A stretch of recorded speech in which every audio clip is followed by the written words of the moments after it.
everybody, it's Harley Davidson over here, and I just wanted to talk to you today about sales in general. What does it take to actually become a salesperson?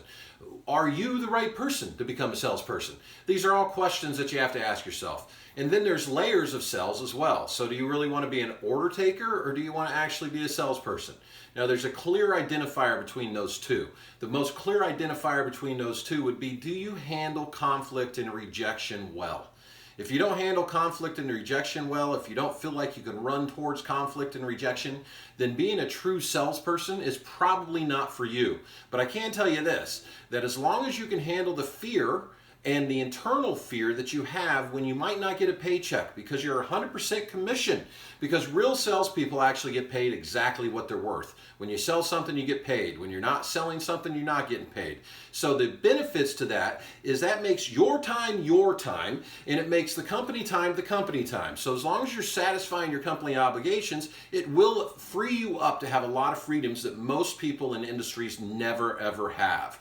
So selling is actually the only job you can have that you get paid exactly what you're worth and what you're producing. No matter how you look at it, sales companies pay salespeople based off of commission, based off of some percentage of what they bring in for the company. So that means as long as you're bringing money in for the company, you're getting paid. Now I will tell you there's a couple inherent fears that come along with that process. One of the biggest fears you have to overcome is the ability to actually continue to work the process day in and day out, regardless of what the outcome is coming to be right now. And I am saying that on a process. I'm not saying you're hoping, I'm not saying you're trying, because those are the two words that will kill your sales career and any other career that you possibly have. First off, I got to address the hope situation.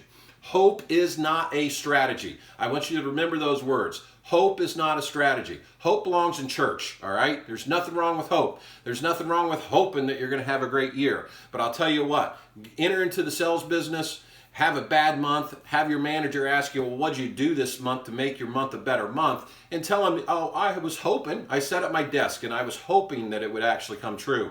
I was hoping that the leads would get better. I was hoping that I could make a paycheck this month. That's never, ever, ever going to work. Remember, hope is not a strategy. Hope is what you do when you have no strategy. So the first thing you got to do is develop a strategy, because we know hope is not one. And a strategy consists of things that you're going to measure, things that you're going to contribute to, things that you're actually going to put your feet to use for and get out on the street and work your tail off. And trying's the second word. This will kill you. We've got trying down pat. Trying has nothing to do with the success of your plan. You have to actually do. Now I can tell you that a lot of people use try because they failed on what they were doing. But I'll tell you that a great sales process, you never fail. It's a numbers game. It's just like baseball. MLB Hall of Famers hit the ball 3 out of 10 times. 3 out of 10 times. So that means they failed 7 out of 10 times. That doesn't make them a failure. It actually puts them in the Baseball Hall of Fame to hit 300 for their lifetime batting average. So if you're in sales, this is the only thing I can say to you. If you're thinking about getting into sales, learn about the sales industry in general. There's a lot of great books. There's a lot of good features out there.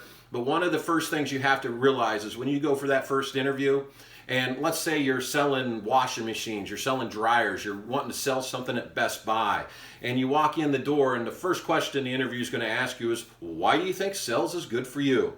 Well, I'll tell you the very worst comments I've ever heard, and I hear more consistently than anything through the years and years of hiring and firing people, was, well, I'm really good with people. I like people and I can talk to people. Well, liking people and talking to people is half of it. You actually have to have those skills, but that doesn't make you good in sales. That makes you a good social media person. We don't need good social media people. We need people that actually can go out and sell the product. That means you need to handle objections. That means you need to be able to do the 4 C's of selling, which is command, commit, control, and close. All right? You have to be able to command, commit, control, and close. That's the 4 C's of selling. All right? You also have to be able to handle objections, which means you need to be able to identify very quickly what is a real objection and what is a stated objection. Because a real objection is the reason that they're not going to buy from you. All right? Now, the great news is that even real objections can be handled, because a lot of times the customer will have a misconception that that is going to stop them from getting what they want. Now, on the other hand, a stated objection is a smokescreen. So, and a lot of objections could be both. So, hey, not all the decision makers are here right now at this moment in time. That's a good one. That could go either way. Say you're selling solar energy. Say you're selling door-to-door vacuum cleaners like I started out in the sales industry. And then you get there and they say, hey, well, my husband's not home right now, so I can't make a decision. Or my wife's not home right now, so I can't make a decision. Now, that very well could be a real objection, but at the same time, it could be a stated objection. So just an example of how to handle that objection. Well, let me ask you something, sir. How long have you been married to your wife? Well, typical response, 10 years. I've been married for 10 years.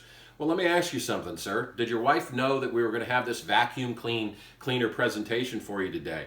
Well, she sure did. That's for sure. Now, did she tell you not to have it? No. She said, hey, our floors are a mess and we need to help.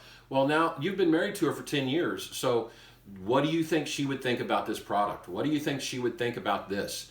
And often in times, just a simple dialogue like that can turn a customer around. And then, hey, you need to talk to your wife. I understand that. Let me leave you alone so you can pick up the phone and you can call her and you can have the discussion with you. Because right now, today, is the best time for you to make a decision on the cleaning of your house and keeping your wife happy. Well, like I said, this is all about the people targeted for people that want to go into the sales industry. You can't go into the sales industry if you're full of fear. You got to go into the sales industry with hope, all right? Now, I know that can be tough because hope is not a strategy. But if you don't have a little bit of faith in yourself, in your ability to convince people to do something that they want to do, but they just need to be nudged over the edge, well, then sales is definitely not the right opportunity for you.